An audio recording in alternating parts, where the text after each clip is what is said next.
waiting for someone to sing me his Jazz, rock, blues, country, and opera music. It seemed like there was nothing she couldn't sing with her enchanting voice. It's 1997, and Kvitka is recording a song in the studio, You Light Up My Life, a soundtrack for a movie of the same name. But the Oscar for the soundtrack went to another singer, who performed this song a year after Kvitka.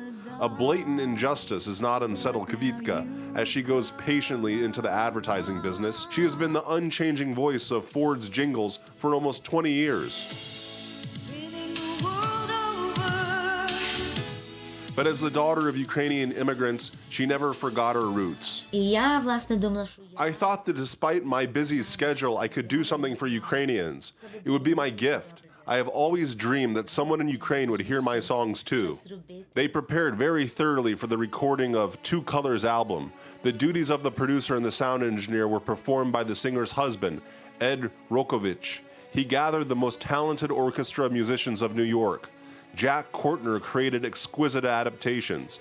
The album was recorded at one of the best studios in the United States, Clinton Recording Studios, where Madonna and George Benson recorded their compositions.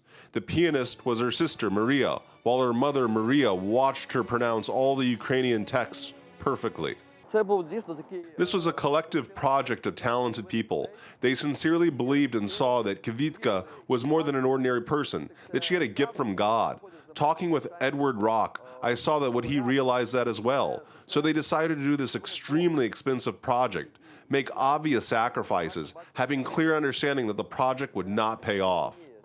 Kirill Stutsenko listened to the first album of Kvitka on a vinyl record in the 80s. He says that there was nothing like it on the domestic stage at the time. In 1990, he went to the United States and promised himself that he would not return home until he got acquainted with Kvitka. There was a call from the singer in February 1991. Kirill was invited to the famous Clinton studio. I bought a unique Soviet resident cassette tape recorder by Sony, and the best and the most expensive film in New York at the time. We talked for about 2 hours. I had a lot of questions about the album. I had questions about her plans.